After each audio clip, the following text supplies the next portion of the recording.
Excel PU college ಗುರುವಾಯಿನಕೆರೆ, ಕರ್ನಾಟಕದ number 1 PU college. Admissions open now. Sir, ಇದು ಒಂದು ರೀತಿ ಅನಧಿಕೃತ ಲಾಕ್ಡೌನ್ ರೀತಿಯಲ್ಲಿ ವಾತಾವರಣ ಆಗ್ತದೆ. ಯಾಕಂದ್ರೆ ಮೇಲಿನ ಮೇಲೆ ಈಗ ಅಮೆರಿಕ ಕೂಡ ವಾರ್ನ್ ಮಾಡ್ತಾ ಇದೆ. LPG ಸಿಗ್ತಿಲ್ಲ, LPG ರೇಟ್ ಕೂಡ ಹೈಕ್ ಆಗಿದೆ. ಅದು ಈಗಾಗಲೇ ನಾವು ರಾಜ್ಯ ಸರ್ಕಾರದಿಂದ ಕೇಂದ್ರಕ್ಕೆ ಪತ್ರನೂ ಬರೆದಿದ್ದಾರೆ, ಮನವಿ ಮಾಡಿದ್ದಾರೆ. ನಮಗೆ ಕೊಡಬೇಕಾಗಿರ್ತಕ್ಕಂಥ ಅಲಾಟ್ಮೆಂಟನ್ನು ಕೊಡಿ ಅಂತೇಳಿ. ಮಾನ್ಯ ಮುನಿಯಪ್ಪನವರು ಕೂಡ ಅವರು ರೆಗ್ಯುಲರ್ ಟಚ್ಚಲ್ಲಿ ಇದ್ದಾರೆ ಅಧಿಕಾರಿಗಳಿಗೆ. ಎಲ್ಲರಿಗೂ ಆಗಿದ್ದು ನಮಗೂ ಆಗುತ್ತೆ ಅನ್ನೋ ಮನೋಭಾವನೆ. ಆದರೆ ನಮಗೆ ಅಲಾಟ್ಮೆಂಟ್ ಕೊಡಬೇಕಲ್ಲ, ಬೇರೆಯವರಿಗೆ ಬೇರೆ ರೀತಿ ಮಾಡೋದು, ಇನ್ನೊಬ್ಬರಿಗೆ ಇನ್ನೊಂದು ಮಾಡೋದು, ಆ ರೀತಿ ಅಲಾಟ್ಮೆಂಟ್ ಆಗಬಾರ್ದು. ಸಿಎಂ ನಿನ್ನೆ ಪತ್ರ ಕೂಡ ಈ ವಿಚಾರವಾಗಿ ಪುರಿ ಅವರು ಬರೆದಿದ್ದಾರೆ. ನಮ್ಮ ರಾಜ್ಯ ಕೊಡಬೇಕಾದಂತ ಅಲಾಟ್ಮೆಂಟ್ ಕೊಡಿ.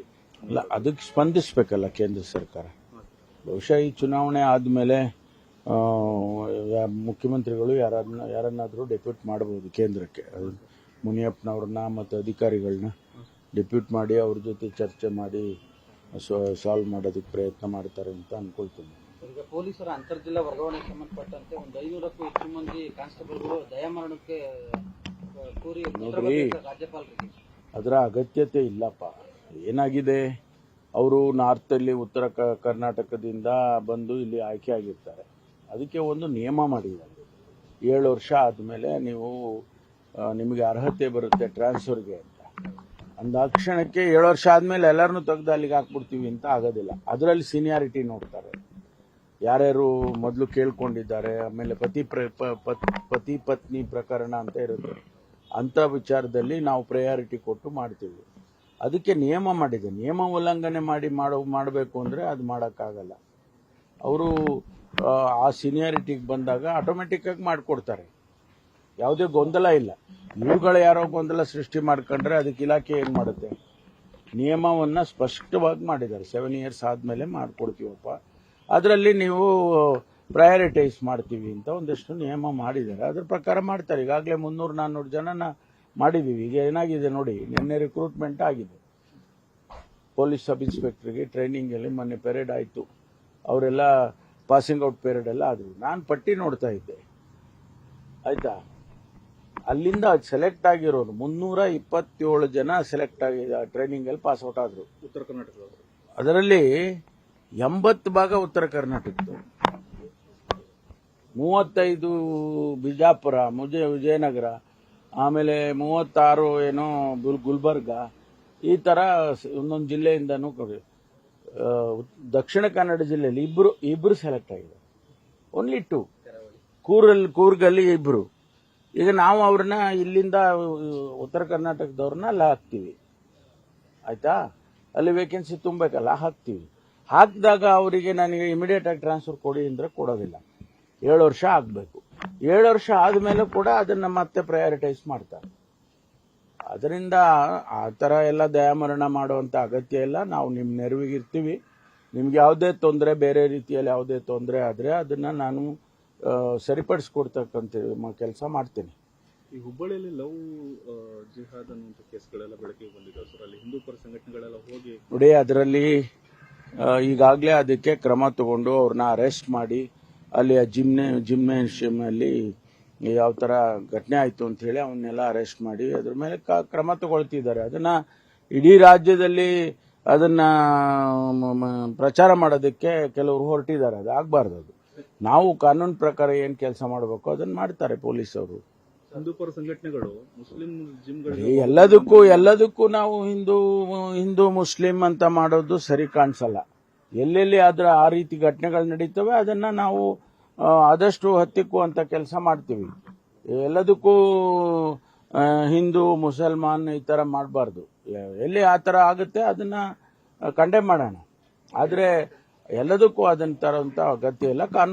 ಕಾನೂನಲ್ಲಿ ಏನು ಹೇಳುತ್ತೆ ಕಾನೂನು ಪ್ರಕಾರ ಕ್ರಮ ತಗೊಳ್ಳೋದನ್ನ ತಗೊಳ್ತಾರೆ. ತಕ್ಷಣ ಅವರು ಗಮನಕ್ಕೆ ಬಂದ ತಕ್ಷಣ ಹುಬ್ಳಿ ಸಿಟಿ ಪೊಲೀಸ್ನವರು ಅವರಿಗೆ ಅರೆಸ್ಟ್ ಮಾಡಿ ಕ್ರಮ ತಗೊಂಡಿದ್ದಾರೆ. ತಮಿಳುನಾಡಲ್ಲಿ ತಂದೆ ಮಗನ ಲಾಕಪ್ ಡೆತ್ಗೆ ಸಂಬಂಧಪಟ್ಟಂತೆ 9 ಮಂದಿ ಪೊಲೀಸರಿಗೆ ಗಲ್ಲು ಶಿಕ್ಷೆ ಕೊಟ್ಟಿದ್ದಾರೆ. ಐತಿಹಾಸಿಕ ಗೃಹ ಇಲಾಖೆ ಯಾವ ರೀತಿ ನೋಡುತ್ತೆ ಸರ್? ಗೃಹ ಸಚಿವ ಅಲ್ಲಲ್ಲ, ಅದನ್ನ ನಾನಿನ್ನೂ ನಮ್ಮ DG ಅವ್ರ ಜೊತೆ ಚರ್ಚೆ ಮಾಡಿಲ್ಲ. ಬಟ್ ತಮಿಳುನಾಡಿನಲ್ಲಿ ಆದದ್ದು ನಮಗೆ ಇಲ್ಲಿ ಒಂದು ಉದಾಹರಣೆ ರೀತಿಯಲ್ಲಿ ನೋಡಬೇಕು ಅಷ್ಟೇ, ಬಿಟ್ಟರೆ ಬೇರೆ ಏನೂ ಇಲ್ಲ. ಇವತ್ತು ಕೊನೆ ಹಂತದ ಚುನಾವಣೆ ಪ್ರಚಾರ ಬಹಿರಂಗ ಪ್ರಚಾರಕ್ಕೆ ತೆರೆ ಬೀಳ್ತಾ ಇದೆ. ತಾವು ಕೂಡ ಹೋಗ್ತಿದ್ದಾರೆ? ಇಲ್ಲ, ನಾನು ಹೋಗಿಲ್ಲ, ಹೋಗಿ ಬಂದಿದ್ದೀನಿ.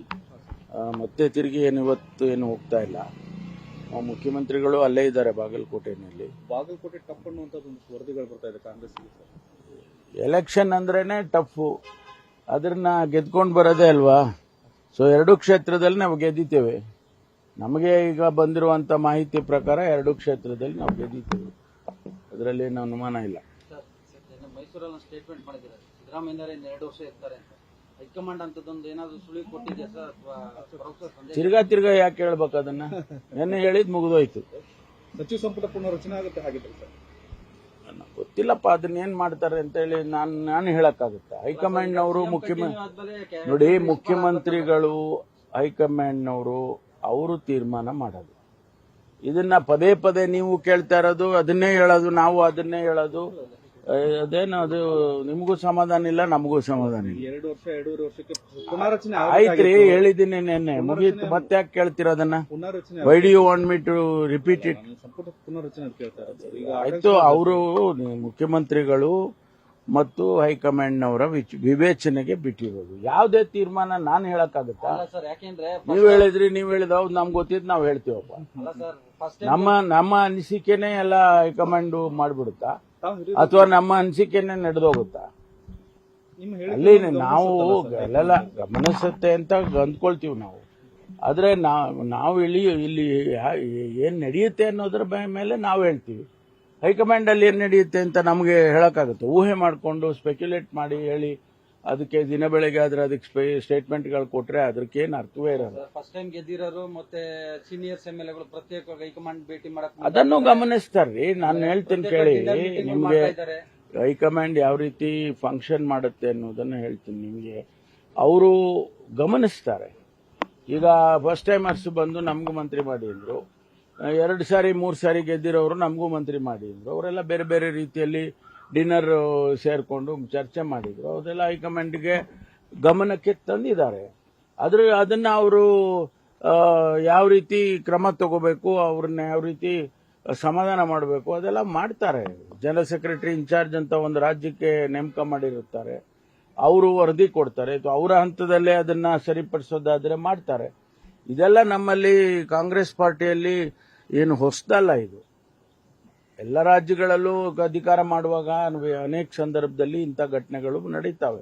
ಆಗ ಅದನ್ನು ಸರಿಪಡಿಸ್ಕೊಂಡು ಹೋಗೋದು ಹೈಕಮಾಂಡಿನ ಕೆಲಸ, ಮಾಡ್ತಾರೆ. ಇನ್ನೊಂದು ಕೊನೆ ಪ್ರಶ್ನೆ ಸರ್, ಈ IPL ಪಂದ್ಯ ನಡೆಯುವ ವೇಳೆ ಸರ್ ಪಿಕ್ ಪಾಕೆಟ್ಗಳು ಜಾಸ್ತಿ ಆಗಿದೆ ಅನ್ನುವಂಥದ್ದು ಸರ್. ನೋಡಿ, ಅವರು ಯಾವುದೋ ಗ್ಯಾಂಗು ರೀತಿಯಲ್ಲಿ ಹೊರ ರಾಜ್ಯದಿಂದ ಬಂದು ಅವರೆಲ್ಲ ಮಾಡಿದ್ದಾರೆ, ಅವ್ರನ್ನ ಹಿಡ್ಕೊಂಡಿದ್ದಾರೆ. ಈಗಾಗಲೇ ಅವ್ರನ್ನ ಅರೆಸ್ಟ್ ಮಾಡಿ ಅವ್ರ ಮೇಲೆ ಕ್ರಮ ತಗೊಂಡಿದ್ದಾರೆ. ಮತ್ತು ಬಹಳಷ್ಟು ಫೋನ್ಗಳು ಕೂಡ ಸಿಕ್ಕಿದೆ, ಅದನ್ನ ಸೀಸ್ ಮಾಡಿ ಅವರು ವಾಪಸ್ ಕೊಡ್ತಕ್ಕಂಥ ಕೆಲಸ ಮಾಡ್ತಾರೆ. ಅದು ಗ್ಯಾಂಗ್ ರೀತಿ ಅವರು ಎಲ್ಲೆಲ್ಲ IPL ಆಗುತ್ತೋ ಅಲ್ಲಿ ಹೋಗ್ತಾರಂತೆ. ಅದೇ ಯಾವ ಪ್ರಾಪ್ತರೋ ಕದ್ದ ಮೇಲೆ ಎಲ್ಲ ಒಂದೇ ಅಲ್ವಾ ಕಳ್ಳ. Thank you sir. News First ನಿರ್ಭೀತಿಯಿಂದ ನಿಮ್ಮ ಪರವಾಗಿ.